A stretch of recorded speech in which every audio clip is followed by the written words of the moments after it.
Bienvenidos y bienvenidas al Seminario de Estudios de Opinión, doctora Patricia Andrade del CID. Hoy contamos con la presencia del maestro Armando Pérez Márquez, ya le está cambiando el apellido, y nos va a hablar sobre las evaluaciones de impacto en políticas públicas, la importancia de los estudios de opinión y los enfoques alternativos. La maestra Claudia nos va a leer un poco más de su reseña curricular. Adelante, Clau. Muchas gracias, doctora. El maestro Ramón Armando Pérez Márquez es investigador en el Centro de Estudios de Opinión y Análisis. Ha fungido como jefe del área de investigación, dirección de posgrado, investigación e innovación en el Tecnológico Nacional de México.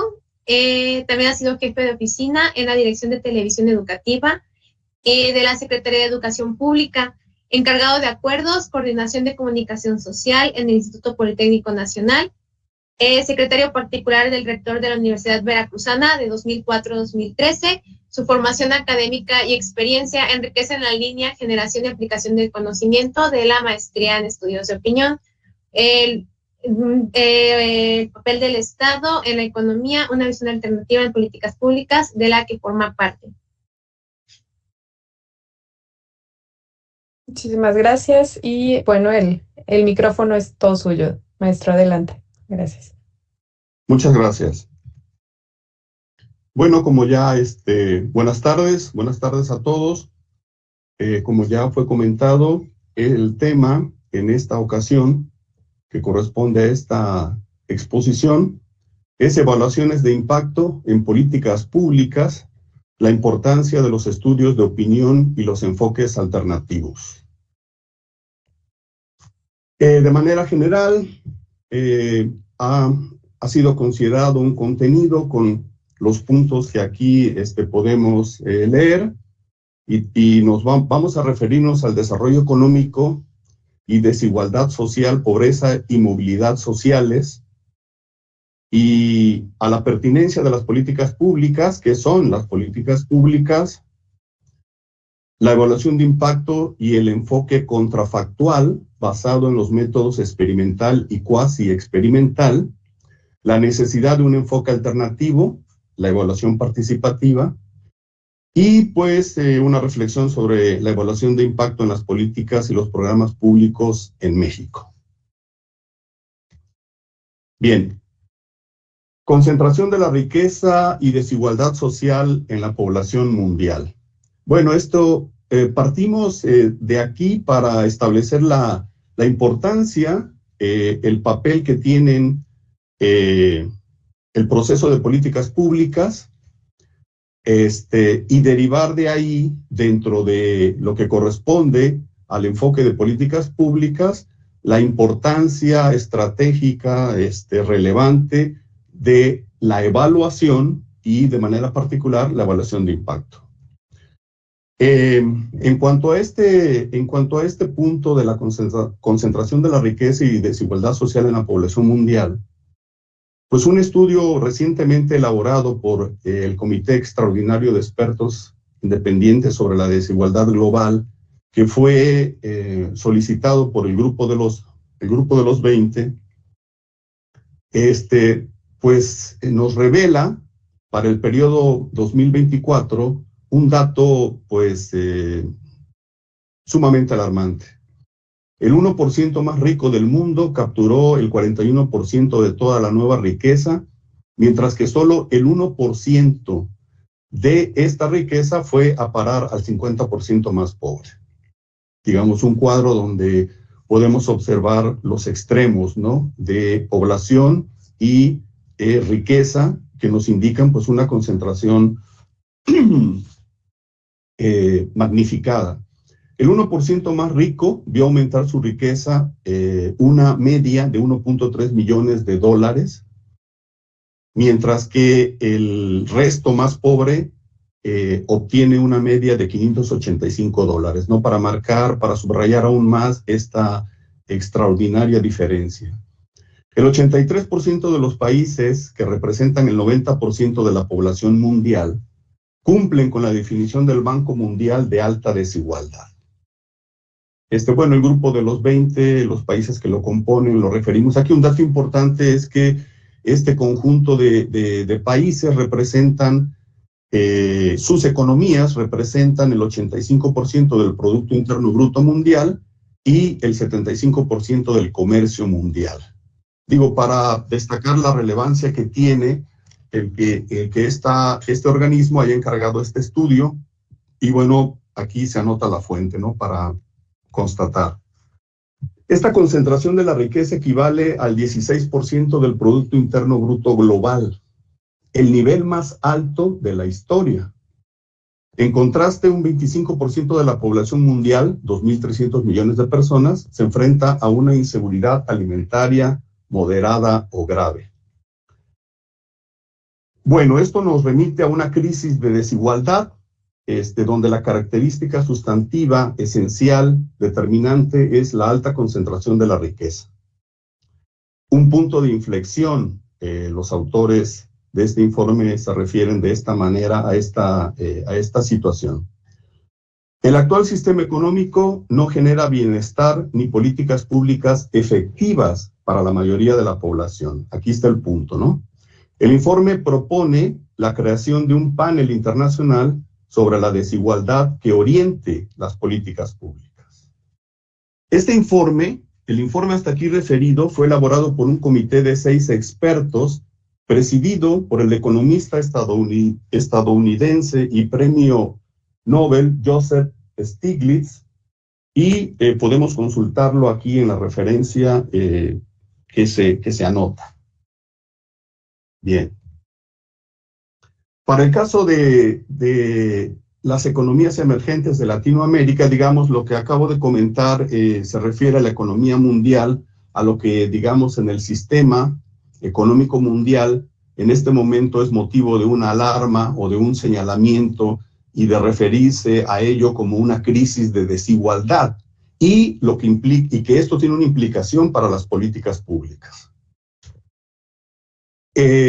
Pero, digamos, acercándolo a nuestro entorno, pues bueno, lo que podemos referir es que a partir de 1990 se observa que los países que se incorporan a la categoría de ingreso alto es sumamente reducido comparado con los países que permanecen en la categoría de ingreso medio. En Latinoamérica, los países clasificados con ingreso medio superan notoriamente al grupo de países que han alcanzado la categoría de ingreso alto, que son Chile, Panamá y Uruguay. Es decir, la incorporación a la categoría de ingreso alto es un acontecimiento muy reducido en un periodo determinado. Durante el periodo de 1950 a 1980, el crecimiento económico en Latinoamérica registró tasas de 5 y 6% anual. Posteriormente, el ritmo de desaceleración se ubicó alrededor del 2%, o sea, va a un 2%, y entre 2015 y 2024, el crecimiento apenas alcanzó un ritmo de 0.9% anual. ¿Sí? En el caso de México, en los últimos años, los indicadores de la pobreza registran una disminución atribuible a una recuperación del ingreso, vinculada con los incrementos en el salario mínimo y con algunos cambios en la legislación laboral, pero también atribuible a los programas sociales de asistencia. Estas medidas de política pública podrán ser sostenidas y viables en función del ritmo de crecimiento económico y el crecimiento de las finanzas gubernamentales. Es decir, el entorno no es favorable a nivel mundial y por lo tanto alcanza a las economías de América Latina.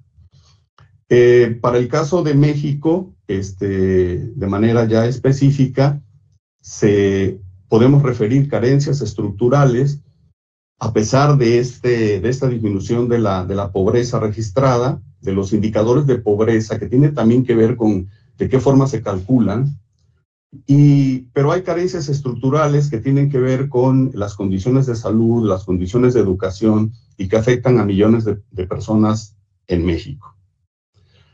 Y un punto que me interesa mucho subrayar sobre el caso nuestro, de nuestra economía, tiene que ver con la movilidad social. Otra cara de la desigualdad que impera en México es posible observarla en relación con esta movilidad social. Un estudio recientemente también publicado refiere que un 50% de las personas que nacieron en el primer quintil con menos recursos económicos no logran superar este segmento en su edad adulta. Un 28% logra avanzar al siguiente quintil, 21% se ubica en los quintiles tercero y cuarto, y únicamente el 2% logra avanzar hasta el quintil más alto de la distribución. Aquí, bueno, podemos observar el cuadro donde nos resume lo que acabo de comentar, y estos datos provienen de un estudio realizado por el Centro de Estudios Espinosa Iglesias, que data de 2023. Bueno, y la referencia al final está establecida para cualquier consulta y lo que haya necesidad de abundar. Bien, digamos, esta parte es para dar un marco de referencia, un entorno de cuáles son las condiciones, digamos, contemporáneas, lo que actualmente se vive, pues en términos de desarrollo económico, que tiene que ver con la desigualdad social, en donde se refiere la concentración de la riqueza, porque es un asunto que tiene que ver con políticas públicas. Y al tener que ver con políticas públicas, pues nos importa de ello la evaluación de estas, y en ese sentido entramos a los métodos que se utilizan en esta evaluación, como es la evaluación de impacto, que es a la que nos referimos de manera, digamos, específica en esta exposición. Bueno, entonces el proceso de políticas públicas. En México, bueno, podemos referir al Sistema Nacional de Planeación Democrática, que está institucionalizado y que a partir de él, pues, se desarrollan, ¿verdad?, los enfoques de política pública y que buscan, pues, los resultados pertinentes en materia de problemas públicos. De entonces a la fecha, y en materia económica, que es lo que, bueno, nos importa, el enfoque de políticas públicas ha permeado la toma de decisiones y, bueno, los objetivos principales, pues, deben de enfocar la pobreza extrema y la distribución de la riqueza, que es desigual en México. El proceso de políticas públicas comprende 4 grandes fases o etapas, ¿no? La definición del problema público, la hechura o formulación, la implementación y la evaluación, que de manera particular nos interesa. En el proceso de políticas públicas importa singularmente la fase de evaluación. A partir de estas evaluaciones es posible revisar y ajustar la hechura o formulación de la política, de tal forma que puedan alcanzarse resultados eficaces y eficientes que anulen el problema público en cuestión. Es el propósito de una política pública. Suponen acciones de gobierno que tienen como propósito objetivos de interés público, que responden a una legítima exigencia ciudadana con resultados de probada eficacia y eficiencia. Al menos, bueno, eso es lo que se espera. Importa subrayar una bidimensionalidad en las políticas públicas. Por un lado, el componente político normativo y por otra parte el componente científico-técnico.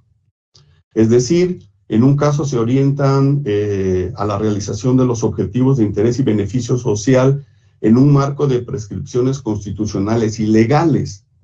Y por otra parte, el logro de estos objetivos queda supeditado a un razonamiento técnico casual. O sea, son estos dos elementos a partir de los cuales se aborda o se establece la pertinencia de una política pública.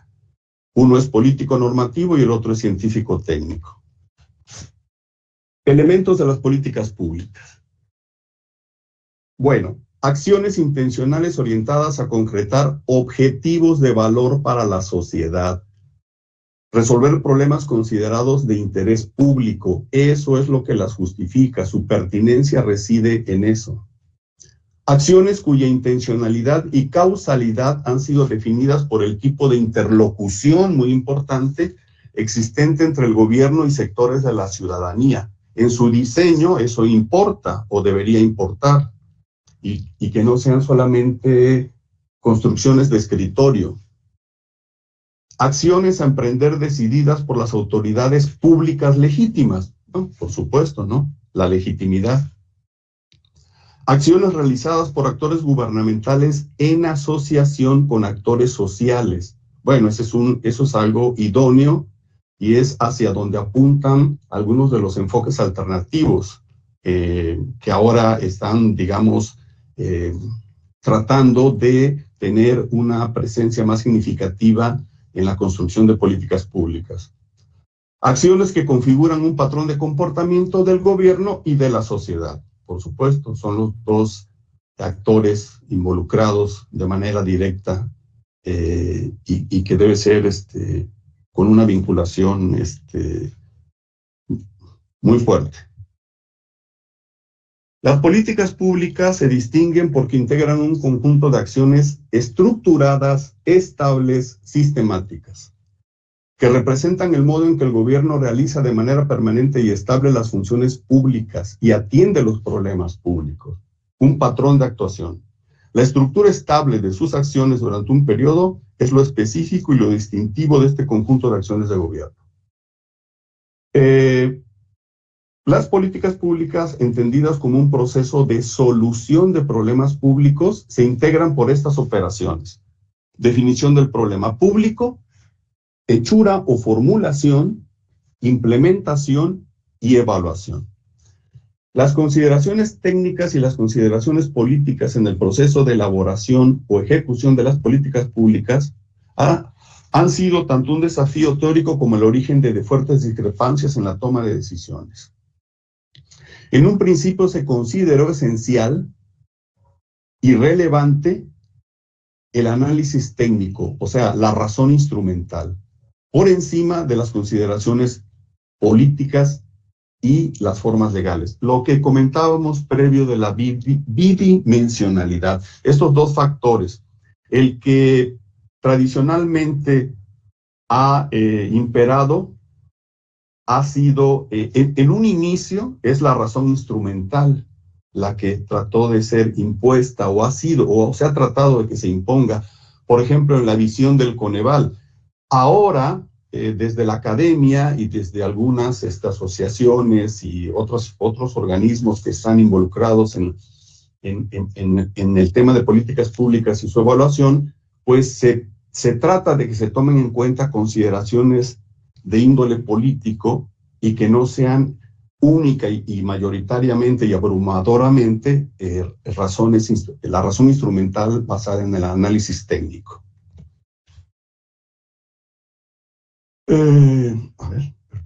Sí. El imperativo de un análisis racional de eficacia y eficiencia se imponía a costa del enfoque político, que era despreciado por considerársele sujeto a las pasiones, mentiras, oportunismo, intereses y corrupción propias de las lides del poder político.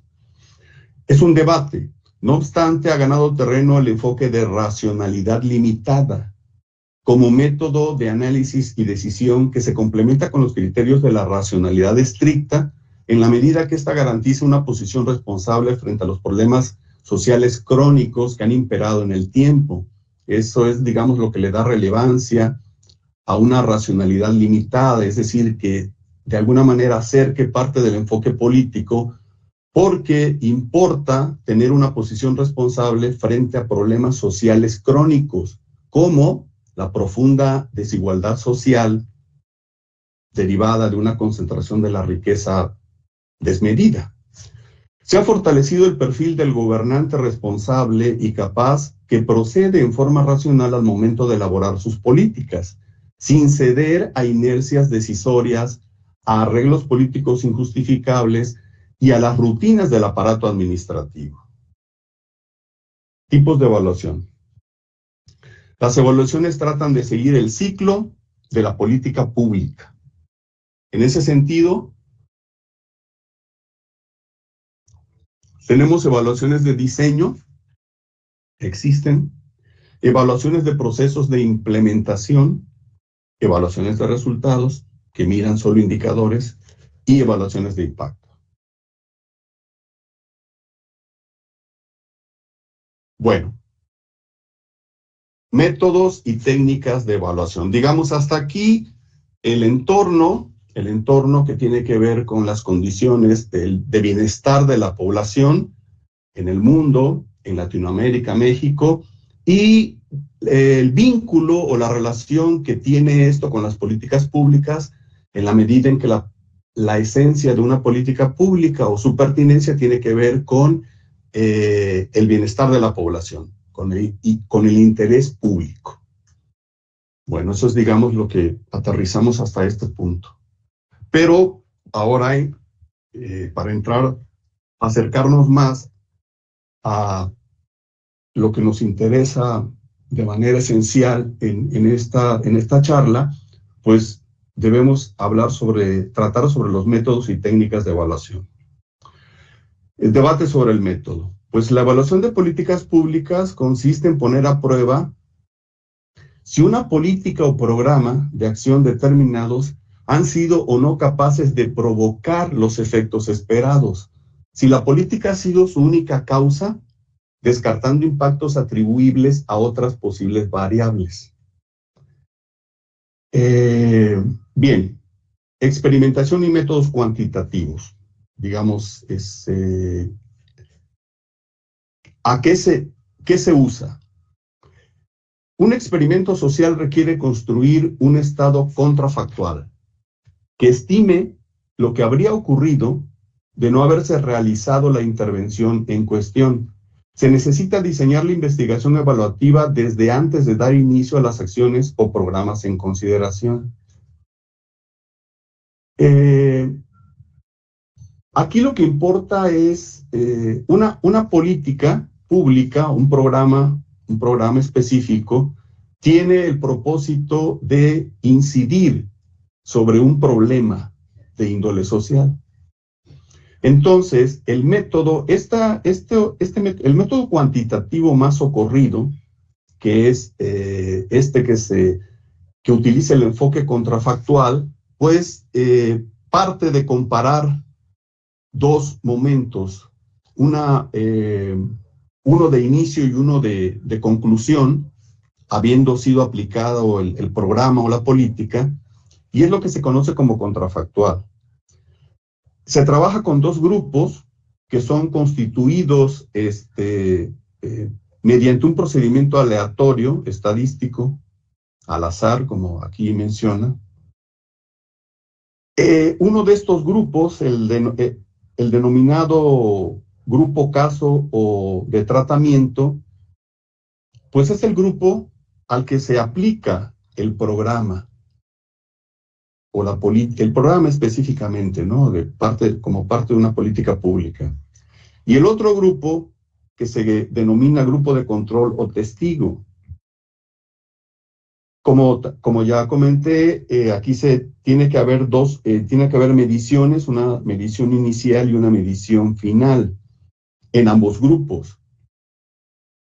Estos grupos se busca que sean equivalentes, y eso es lo que estadísticamente, el procedimiento estadístico aleatorio lo tiene que garantizar. Entonces, estas mediciones iniciales y finales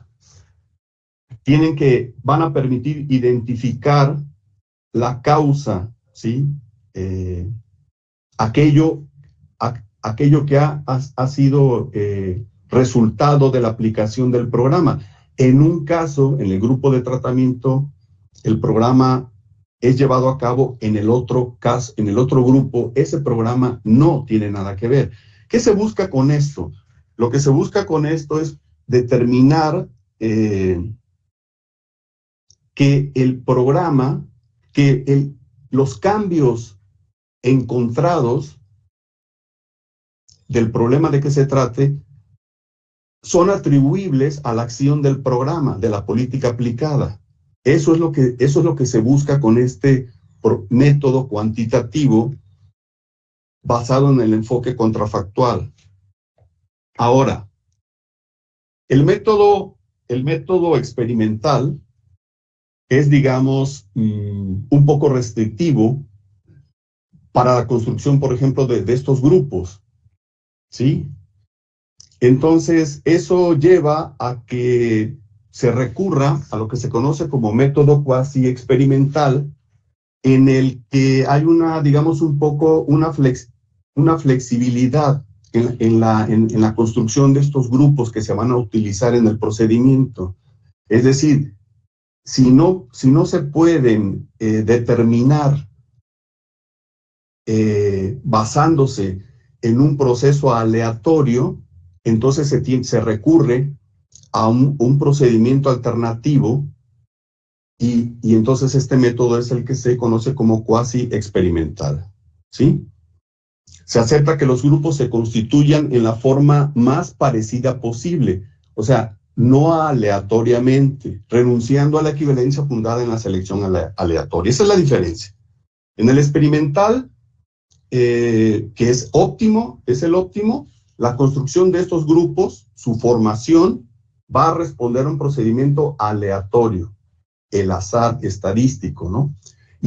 Pero como esas condiciones pueden no ser factibles, entonces se recurre a un método que se conoce como cuasi experimental, donde digamos, se flexibiliza la construcción de cómo se forman estos dos grupos. Ahora, aquí con ello aparece el riesgo de variables no controladas. Y eso, por lo tanto, puede afectar los resultados o inducir a ciertos errores, a ciertos sesgos. Por lo tanto, se recomienda hacer un esfuerzo por analizar y descartar esas posibles influencias antes de concluir la probable existencia de una relación de causalidad entre la acción y el supuesto efecto.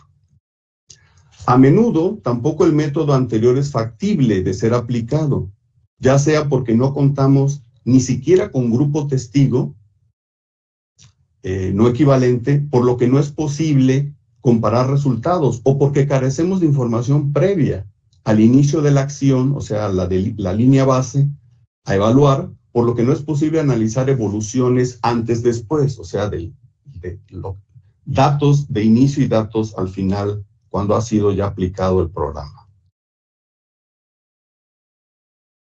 Ahora, en este punto, y bueno, porque digamos, en términos del espacio en donde estamos, el interés de por qué estamos exponiendo esto, bueno, la información cuantitativa generada en los diseños anteriores, y adelante veremos ejemplos concretos, puede analizarse con técnicas estadísticas, análisis de datos, análisis de series temporales, varianza y covarianza, estimación econométrica, datos longitudinales agregados.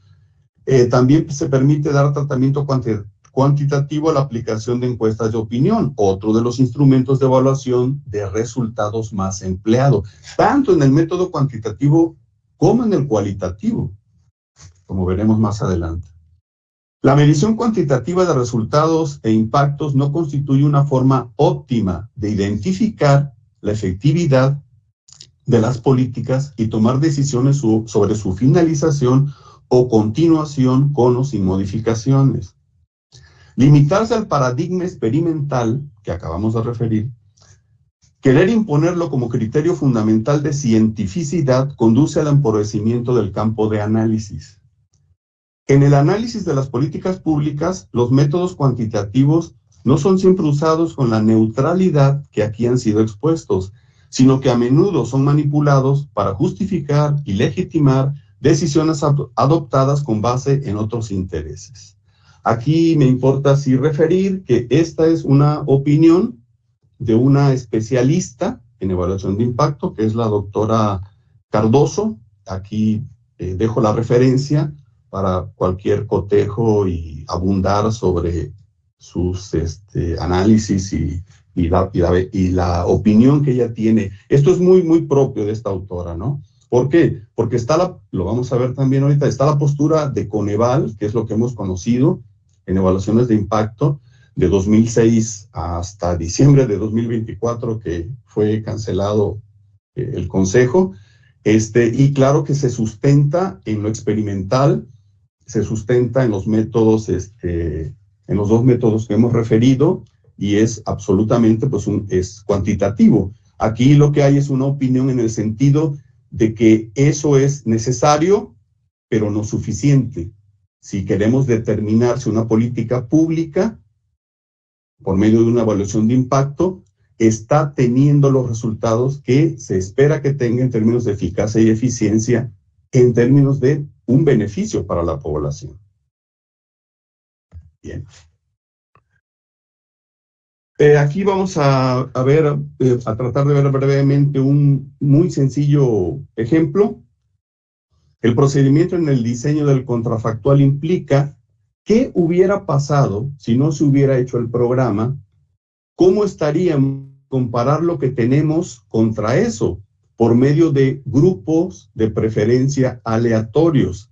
El grupo experimental al que se le aplicó el programa y el grupo testigo al cual no se le aplicó. Estos grupos entre sí tienen que ser iguales o muy similares para poder ver cómo evolucionar. Un ejemplo. En un problema cualquiera tenemos los valores iniciales que corresponden a lo que llamamos línea base y los valores finales que serían la situación actual. Debemos tener por un lado un grupo experimental al cual le fue aplicado el programa que inicialmente, línea base, tiene un 10% de avance. Por ejemplo, en alimentación, si fuera el caso. Después de este periodo a evaluar, resulta que al final alcanza un 20%. El programa aportó un 10% adicional a pesar de tener 10, al pasar de tener 10 a tener 20. El grupo testigo no recibió el programa. También parte de 10 y llega a 14. Me adelanto tantito aquí para que vean el cuadro, donde aquí, digamos, se establecen los valores, ¿no? Tenemos el grupo experimental, tenemos el grupo testigo, lo que corresponde a valores iniciales, valores finales. Vamos de 10 a 20% en el experimental, que es donde se aplicó el programa, y el grupo testigo va de 10 a 14. Ahora, regreso. Hay un 4% de mejoría en el grupo testigo por razones desconocidas, porque en el grupo testigo no se aplicó el programa. El 4% no está explicado por el programa, porque el grupo testigo no tenía programa. Entonces, cuando hacemos el cálculo de cómo mejorar el grupo experimental, ya no le vamos a adjudicar 10, sino 10 menos 4, que el grupo testigo avanzó a pesar de no tener programa. El impacto, por lo tanto, ha sido del 6%. Abajo, en el cuadro, nuevamente voy al cuadro, vemos, ¿no?, una fórmula muy sencilla, donde del punto inicial que nos da, del grupo experimental que nos da 20 menos 10, el grupo testigo que nos da 14 menos 10, y las diferencias resultantes son las que hay que considerar para la estimación del impacto, que por lo tanto es del 6%.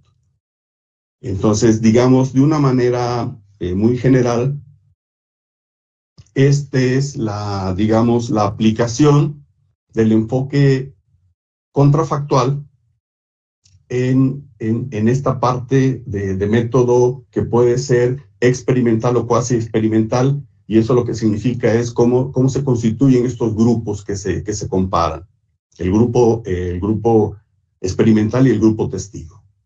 Bueno,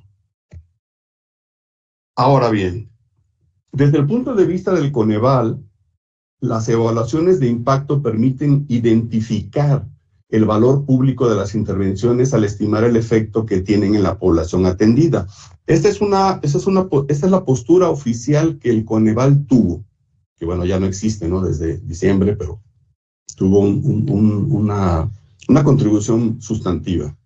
Estas evaluaciones están fuertemente ligadas con el concepto de causalidad y utilizan métodos cualitativo y cuantitativo, ¿no? Cuantitativo, más que nada, ellos y se acercaron a lo cualitativo.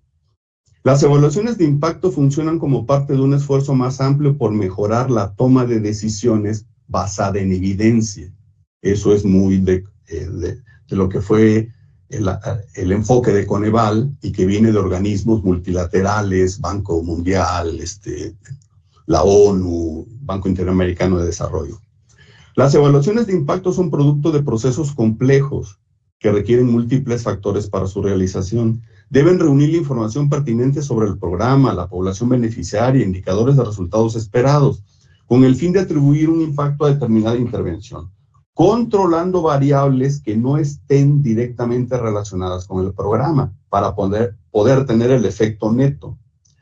Requieren un organismo externo a la operación de los programas, con capacidad técnica que trabaje con quienes operan los programas, así como la generación de diseños metodológicos que se adapten a las particularidades de los programas y que consideren técnicas cuantitativas y cualitativas. Esta es la postura de Coneval, digamos así, la que fue la oficial, la institucional. Ahí está la referencia para abundar al respecto.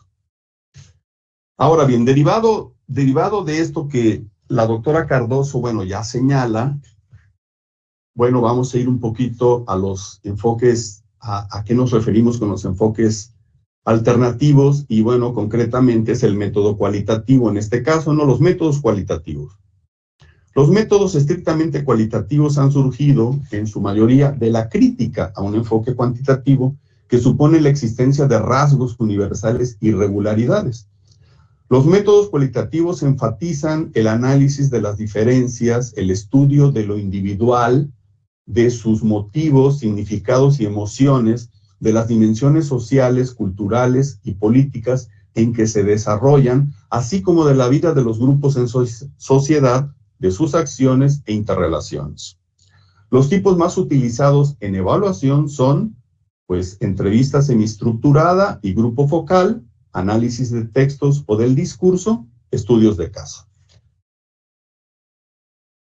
Ahora bien, el enfoque dominante en América Latina y México, por lo tanto, pues es la experimentación. El lema del Coneval fue, ¿verdad? Fue, porque ya no existe. Lo que se mide se puede mejorar, reduciendo la evaluación a la simple medición.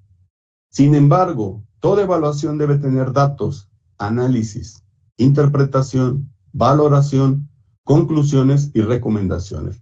Esta postura es de la doctora Cardoso. La referencia ahí está. Un experimento social requiere construir un estado contrafactual que estime lo que habría ocurrido de no haberse realizado la intervención en cuestión. Su diseño implica conformar dos grupos entre los destinatarios de las actividades evaluadas que garanticen estadísticamente su equivalencia. El programa a evaluar que se aplica en uno, el grupo tratamiento, y no en el otro, el grupo testigo. Pero la conformación de grupos equivalentes en ciencias sociales se ha dificultado notoriamente, por lo que se ha introducido un método más flexible, la cuasi-experimentación, ya lo referimos. Ella mantiene las características generales del diseño anterior, pero acepta que los grupos se construyan en la forma más parecida posible, renunciando a la equivalencia fundada en la selección aleatoria. Existe el riesgo de que variables no controladas provoquen errores que afecten los resultados. Sí. Desventaja. Este enfoque mide los cambios generados por el programa, pero no los explica. Esta perspectiva sobre la evaluación de impacto es la que ha recibido mayor promoción en Latinoamérica, de la mano de organismos internacionales, fundaciones y prestigiosos centros de investigación. Ok. Enfoque alternativo en Latinoamérica y México, el participativo. La participación tiene la ventaja de permitir una visión complementaria. y plural a la expresada por la administración pública, comprende los problemas tal cual los viven las personas afectadas, además puede aportar credibilidad y legitimidad a las evaluaciones. Se trata de un modelo pluralista basado en el compromiso de las partes y logrado a través de múltiples mediaciones entre actores heterogéneos. De esta forma renuncia a alcanzar conclusiones científicamente verificadas para negociar un acuerdo políticamente aceptable. El enfoque también ha sido promovido por organismos internacionales como el Banco Mundial y el Banco Interamericano de Desarrollo, BID. A ver, nada más aclarar, este enfoque alternativo es un esfuerzo, es algo que está haciendo, que está tratando de implementarse, que está tratando de que se extienda y profundice, pero no es en modo alguno, o sea, no es el procedimiento generalizado, no, eso es el experimental y el cuasi experimental, de lo que hasta ahorita hemos hablado. Digamos que esta es algo que se está buscando, que se propone, que se trata de impulsar, pero de ninguna manera es el procedimiento general, ¿no? Y mucho menos lo que suscribió Coneval. Bien, el caso de México. La evaluación participativa es una alternativa usada en el discurso político. El caso de México es muy claro en eso, pero poco empleada en la práctica de la evaluación de impacto. O sea, está muy sugerido, está recomendado, pero en México se queda en el discurso. De todas maneras, aplaude la recuperación de esta oportunidad de participación mediante observación directa, entrevistas y grupos focales, y merece un examen más detenido el alcance de la participación que se considera muy limitada. Como puede verse, el gobierno nacional no ha traído procesos de participación social que resulten efectivos en México. En materia de evaluación, solo incluye una participación limitada y temporal de funcionarios públicos. En cuanto a las evaluaciones, del Consejo de Evaluación de la Ciudad de México, bueno, aquí debo referir que lo que se conoce como Evalúa Ciudad de México es el primer esfuerzo de una magnitud significativa para que exista un organismo de evaluación de políticas públicas y preponderantemente de evaluación de impacto. Y ese es el caso de Evalúa Ciudad de México, que fue Evalúa Distrito Federal, y que ahora está constituido en el órgano de evaluación más importante y con logros más significativos en México. Entonces, aquí lo que decimos es que las evaluaciones de este consejo incluyen la participación de la ciudadanía a través de encuestas y grupos focales. Es limitado, pero ellos están en ese esfuerzo. De manera similar, Evalúa Jalisco ha avanzado en la realización de evaluaciones participativas. Aquí lo que me parece importante subrayar es que a nivel nacional estamos hablando de evaluaciones de impacto y los organismos que al respecto existen, el ejemplar es el Consejo de Evaluación de la Ciudad de México. Hubo un instituto de evaluación de políticas públicas en Durango que también en diciembre de 2024 desapareció, que estaba al parecer muy vinculado con Coneval, y Evalúa Jalisco que se sostiene. A ver, importa señalar esto porque aquí ya debemos preguntarnos nosotros y el Estado de Veracruz, ¿qué tiene sobre esto? Hasta lo que he podido averiguar, nada, absolutamente nada. Ni siquiera se refiere el tema de las evaluaciones de impacto. Bueno, aquí está también la referencia para lo que tiene que ver con el enfoque dominante y el alternativo, y esto cómo está la situación en el caso de México. Ahora aquí, para referir sobre, ya mencioné el Consejo de Evaluación de la Ciudad de México, que es representativo, muy notable, y lo que es la Academia Nacional de Evaluadores de México. Importa esto porque forma parte también de recomendaciones que se han hecho por parte de los especialistas, desde la academia, y se ha concretado, por ejemplo, en esta Academia Nacional de Evaluadores de México. Evalúa Ciudad de México es un órgano de evaluación con un enfoque diferente, alternativo al enfoque del Coneval. Reconoce la contribución tanto de los métodos cuantitativos como los cualitativos y generalmente los combina sin darle esa relevancia tan alta que Coneval le dio a lo cuantitativo, a la medición. Medir es una etapa importante de la evaluación, pero hay que medir, analizar, comparar y valorar. Evalúa Ciudad de México realiza trabajos especializados, pero también trata de promover la participación social. Está constituido como un órgano autónomo. Fue descentralizado, ahora ya es autónomo.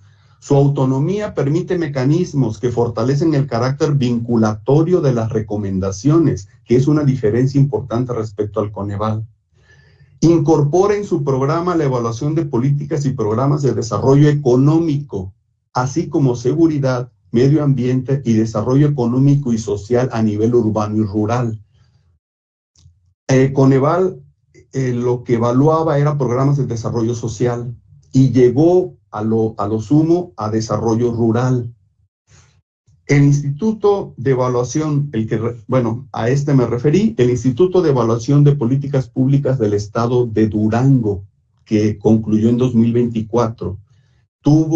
Me parece que funcionó 8 años y fue un esfuerzo notable, significativo, de evaluar con seriedad y profesionalismo políticas y programas públicos. Y como mencioné, la Academia Nacional de Evaluadores de México, ACEVAL, fundada en 2014, que es un importante esfuerzo de profesionalizar esta actividad de evaluación, porque se requiere evaluación externa. Bien.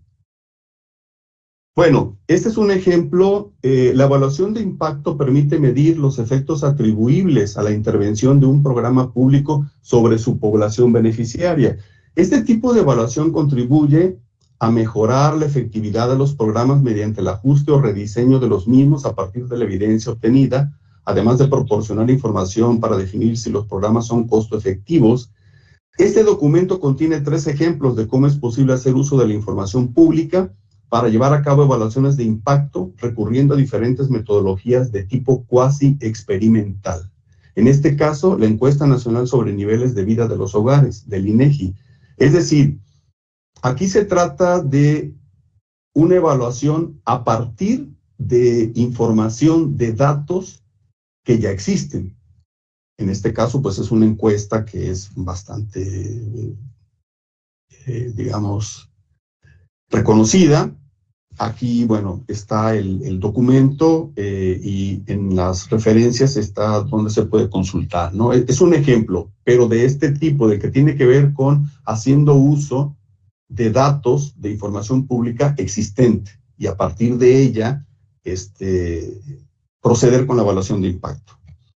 Pero tenemos también el ejemplo de una evaluación de impacto donde se construye, o sea, es a partir de un instrumento que se construye específico para la evaluación del programa. En este caso, se trata de la estimación de impacto de 2 programas que operaron en 2004, que tienen que ver con empleo, ¿sí? Programa de apoyo al empleo, y se encargó al Colegio de México, y aquí está la referencia, y el resultado, pues el programa dice que el programa aumentó la probabilidad de salir del desempleo para las mujeres jefes de familia y únicamente en las modalidades formación en competencias y en la práctica laboral. También se aumentó la probabilidad de incorporarse al sector formal en lugar del informal y no se encontró evidencia que surgiera un impacto positivo en los ingresos. Bueno, o sea, esta evaluación de impacto, en donde aquí se resume de manera muy sintética, sucinta, el resultado, se llegó a esta evaluación, se hizo construyendo con un instrumento, con una metodología ex profeso. Entonces, simplemente para referir, o sea, señalar que en un caso se recurre a un procedimiento a partir de datos, de información ya existente, oficial, pública, de alto nivel, y en el otro se recurre a la construcción de un instrumento específico para este efecto. Bien.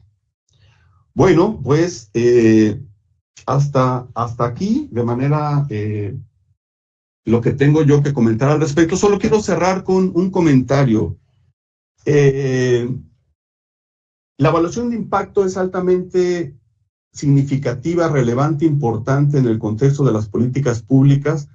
Importan mucho las políticas públicas en un país como México por rezagos que no solo sociales, sino también los hay en términos de desarrollo económico, y los esfuerzos institucionales son escasos.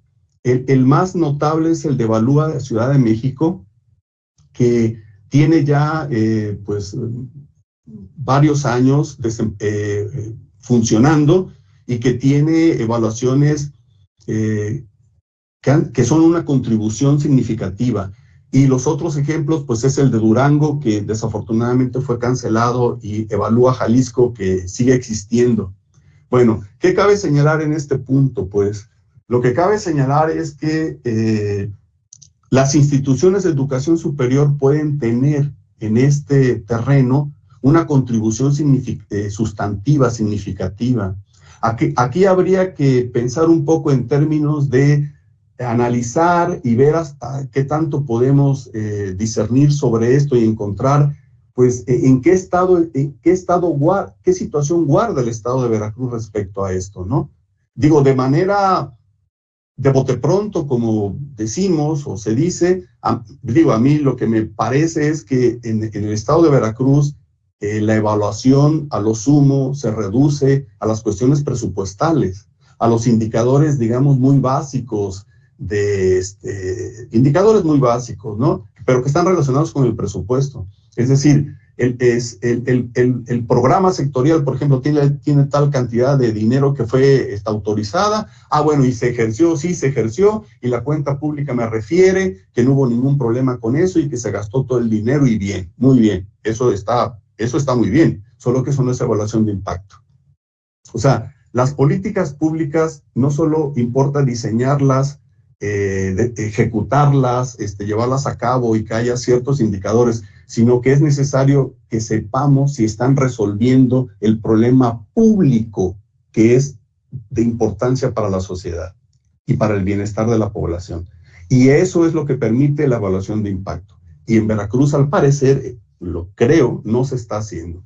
Y quiero ahí resaltar, me parece, la importancia que tendría que instituciones de educación superior, como la nuestra, pública, pues vieran esto, porque viendo el ejemplo de Evalúa Ciudad de México, en donde ahí la UAM Azcapotzalco y la propia UNAM han tenido una participación con cierta relevancia, pues puede haber alguna propuesta o puede buscarse construir un entorno en donde el sector público, en este caso el gobierno del estado, y una institución de educación superior significativa y acreditada como es nuestra universidad, pues pudieran pensar en algún tipo de acuerdo, algo que lleve a una contribución desde la academia, desde los especialistas que existen como en este centro, y pudiera acercarse a una propuesta encaminada